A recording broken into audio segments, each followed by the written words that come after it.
السلام علیکم۔ آج کی ویڈیو کا موضوع ہے یثرب کی 6 سعید روحیں۔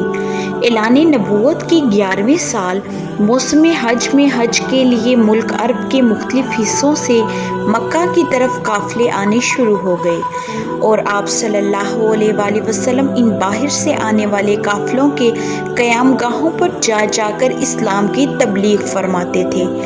ابو جہل اور ابو لہب آپ صلی اللہ علیہ وآلہ وسلم کے ساتھ ساتھ لگے پھرتے تھے اور باہر سے آنے والے قافلوں کو آپ صلی اللہ علیہ وآلہ وسلم کی باتوں کو سننے سے روکا کرتے تھے۔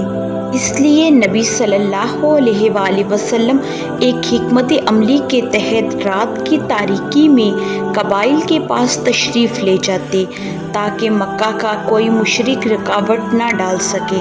اسی حکمت عملی کے پیش نظر ایک رات آپ صلی اللہ علیہ وآلہ وسلم حضرت ابو بکر اور حضرت علی کو اپنے ساتھ لے کر رات کی تاریکی میں باہر نکلے تو مکہ کے چند میل کے فاصلے پر مقام عقبہ پر چند لوگوں کی باتیں کرنے کی آواز سنی۔ آپ صلی اللہ علیہ وآلہ وسلم ان کے قریب پہنچے تو دیکھا کہ 6 جوان تھے جو یثرب کے رہنے والے تھے اور سبھی قبیلہ خزرج سے تعلق رکھتے تھے۔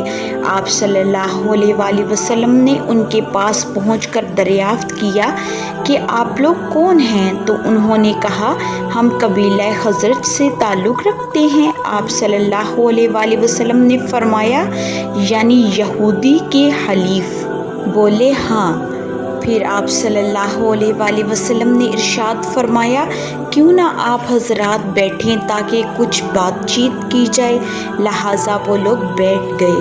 آپ صلی اللہ علیہ وآلہ وسلم نے ان کے سامنے اسلام کی تبلیغ فرمائی اور انہیں اللہ کی طرف دعوت دی اور قرآن کریم کی تلاوت فرمائی۔ ان لوگوں نے آپس میں ایک دوسرے سے کہا بھائی دیکھو یہ تو وہی نبی معلوم ہوتے ہیں جن کا حوالہ دے کر یہود ہمیں دھمکیاں دیا کرتے تھے، لہٰذا یہود ہم پر سبقت نہ لے جانے پائیں۔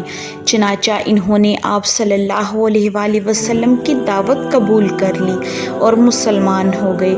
یہ ان کی خوش نصیبی تھی کہ وہ اپنے حلیف یہود یثرب سے سنا کرتے تھے کہ اس زمانے میں ایک نبی آنے والا ہے اور وہ اب جلد ہی نمودار ہوگا، ہم اس کی پیروی کر کے تمہیں قتل کر ڈالیں گے۔ ان 6 بزرگوں کے نام یہ ہیں۔ ان میں پہلے ابو امامہ اسد بن زرارہ جو کہ قبیلہ بنو نجار سے ہیں اور آپ صلی اللہ علیہ وآلہ وسلم کے رشتہ دار بھی تھے اور انہوں نے ہی سب سے پہلے اسلام قبول کیا۔ دوسرے اوف بن حارث تھے جو قبیلہ بنی نجار ہی سے تھے۔ تیسرے رافع بن مالک تھے جو قبیلہ بنی زریق سے تھے۔ چوتھے قطبہ بن عامر جو کہ قبیلہ سلمہ سے تھے۔ پانچویں عقبہ بن عامر جو قبیلہ بنی حرام بن کعب سے تھے اور چھٹے حضرت حارث بن عبداللہ جو کہ قبیلہ بنی عبید بن غنم سے تعلق رکھتے تھے۔ نبی صلی اللہ علیہ وآلہ وسلم نے ان بزرگوں میں سے رافع بن مالک کو قرآن مجید جس قدر اب تک نازل ہوا تھا لکھا ہوا عطا فرمایا۔ یہ چھوٹا سا قافلہ مسلمان ہو کر یہاں سے مدینہ لوٹ گیا اور وعدہ کر گیا کہ ہم اپنی قوم میں جا کر دعوت اور تبلیغ کا کام شروع کریں گے۔